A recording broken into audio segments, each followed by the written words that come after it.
out that the reason Keyshia and Gucci Mane got the perfect relationship is because she gonna make that man go bye-bye birdie if he even looks at somebody else. He gonna be running through those halls with white grippy socks looking like season 12 of Wednesday on Netflix. Yo, let's get into this, right? Keyshia did an interview on The Breakfast Club, and she was talking about the way she's down for Gucci, the way when he goes through his episodes, she cares for him, protects him, makes sure his friends can't steal from him. And I remember thinking two things. One, see, this is how you know that Kim really didn't have Kanye's best interest at heart, because she went out of their way to exploit his and his mental breakdowns. And I know what you're saying. Oh, but that's not her fault. It's not. But she was married. She said she was messing with that man for 15 years. She was actually cheating on him when she was with cheating on Reggie and cheating on Chris Humphries for that 72 days that she was married. The whole point of this is that Kim knew what she was getting into, and she knew. And the same way Keyshia been with Gucci since day one, and she can tell, they knew too. And the fact that we see what happens when your spouse actually cares about you and is trying to mentally protect you, instead of having the trainer threaten to legally lobotomize him and he's never going to see the kids again. Anyway, y'all, let's get into this, because the second thing I was thinking was, Keyshia, girl, Gucci Mane got a leash around his neck. Gucci Mane got a leash around his neck. I won't be surprised if she hasn't been quietly putting him in and out of mental health facilities whenever he acts up, on and off, and we just didn't know anything about it. Now, the only thing is, what counts as acting up? Is you getting on his nerves, acting up? Is him telling you get out of my face, acting up? Is him being like, I'm going out with my boys and turning his cell phone off? Is that acting up? Because before, when I heard Keyshia being like, I treat that man like he's my baby. I pick out his clothes. I pick out his food. I wake him up. I was like, okay, that's a lot. But Keyshia never struck me as a pick-me. So I was like, that's a lot. I didn't expect that from you. But now, you might have been doing it because, girl, what?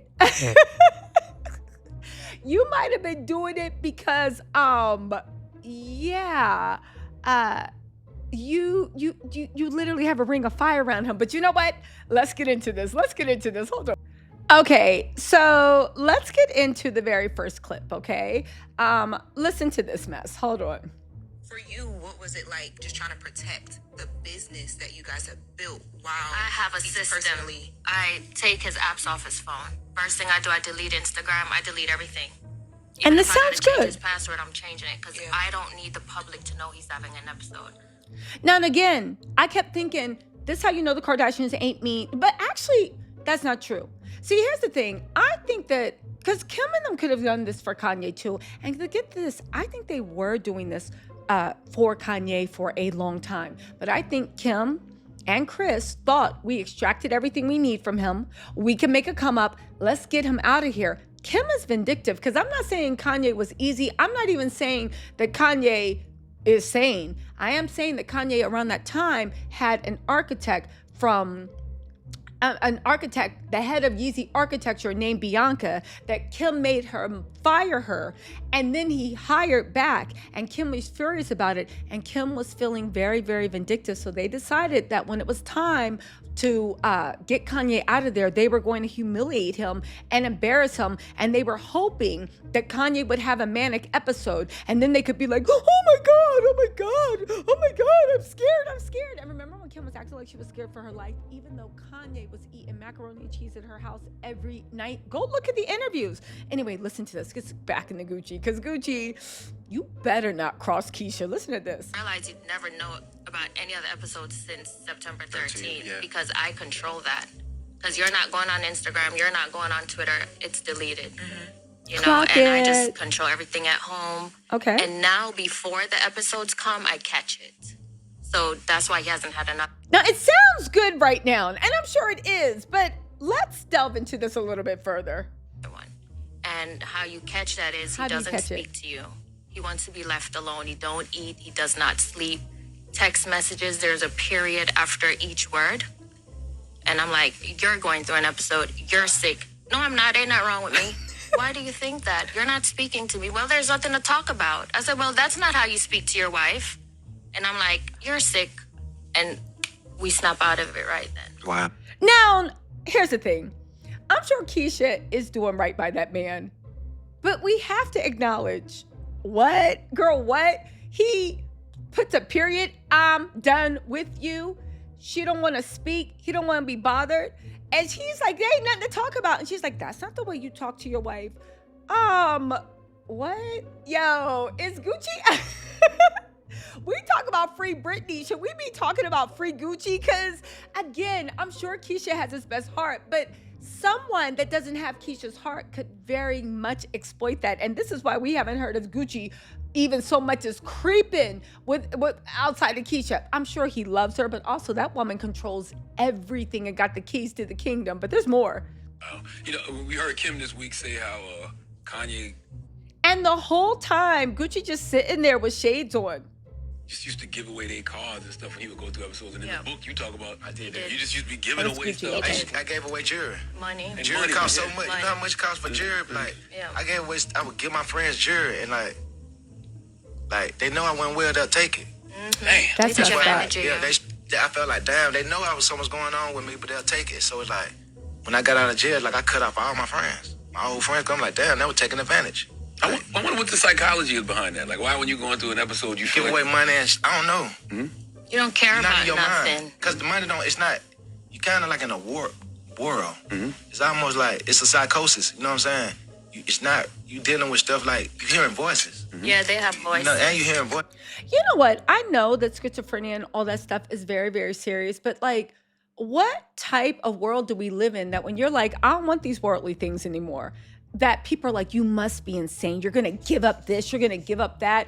I get it. They were taking advantage of them, but it just makes me look at what we think of mental health people. But again, back to Kim and the Kardashians. This is how you treat someone that you care about. You protect them. Now, we could make the argument that Kim could never control Kanye. And when I say control, I don't mean it in a negative way, but Kanye never respected Kim's intelligence enough to let her take control of his life. He didn't. Gucci 100% respects Keyshia's business acumen, intelligence, everything, so he feels free to let her protect him. I don't think that Kanye ever protected, respected, put whatever words you want on it about Kim, but I just don't think it was ever there. Like, it's telling you that, you might think that Charlamagne I might think that you trying to fight me. You ain't even did nothing. We be like, bro, I ain't did nothing to you. What's wrong with you? Like, I'll be like trying to fight you, Charlamagne. Like, you did this. You know what you did? You stole something from me. And you be like, That sound like Kanye. But in my mind, I'm like, it's Damn, the it truth. sound like Kanye. So that's what I used to deal with. How did therapy and the self-work change your relationship with anger? And like, do you still wrestle with that same inner voice that you talk about throughout the book? I don't.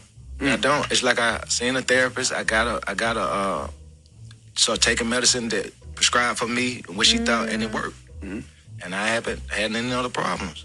I always wondered when people have episodes, what sparks it, right? Do you know what sparked the episodes? I think drug use Stress, and stress, non-sleeping. not sleeping combined. It wasn't just like, okay, I drank the lean. It was sounds also just drinking like lean, Kanye. and I had like 5 or 6 charges, open cases. So I was so stressed out. So, I'm going to the studio and I got all these artists. I'm steady working hard. You know what I'm saying? So from the outside looking in, you would think that I'm not fazed about it. But it's almost like I pushed the cases out my mind. You see what I'm saying? But it's still a stress. But I'm just not dealing with it. I'm not talking about it. I'm just like acting like it's never going to happen. Like, court not going to never happen. But that's a big stress. And I'm steady drinking lean, smoking weed, taking pills to kind of numb that. And then one day it's just like, the straw that break the camel back. Boom, now my mind can't take it. When I had the episode in 2019, 2020, I remember that. it was COVID. That really just messed me up. And then another thing what triggered the episode was I got my teeth done and they put me under anesthesia and the drugs messed me up when I came from under anesthesia. I was having an episode, flipping out. And I was like, damn, I ain't even doing, I could understand that. You know what I'm saying? So even if I go, it's like, damn, I never thought that would be a trigger. But that was a trigger. Listen, first of all, all jokes aside, shout out to Keyshia for stepping up and being Gucci's better half. She is his wife. She takes care of him when he cannot take care of himself, and he takes care of her when he can take care of both of them. So shout out. And all the jokes I'm saying, I mean, honestly, you better never cheat on that woman, because baby, she can burn it down like Khaleesi. But shout out to that. But again, I guess that's what Kanye, everything, Kanye the anger, Kanye the thing, Kanye the dentist that got him strung out. It's funny that everything keeps coming back around again. I will say that I do think that Kim being vengeful, because she was probably mad that Kanye had so many women around him and that they were taking advantage of him. But now we have a bigger thing. Is Bianca taking advantage of Kanye? Because at the end of the day, you either believe Kanye's mentally ill or you don't. But if you listen to what Gucci Mane had to say about the way these episodes act, the way you feel, I don't know. I'm looking at Ye. I mean, he's still, because you look at Gucci, he ain't on some he ain't on Kanye's dumb stuff right now with the Aryan whatever. So we can't excuse that. But yeah, what y'all think of this? I think this is very, very interesting. And shout out to Keyshia for actually being someone that actually loves and protects that man. And look how much he's grown. Again, the difference between Gucci coming out of prison and the way he looked, the way he thought, the way he acted, and now, baby, that is the Keyshia Keyshia effect. Is she still selling lip? Okay, let me go. I'm gonna go check and see if she's still selling lip glosses. I'll talk to y'all later. Bye.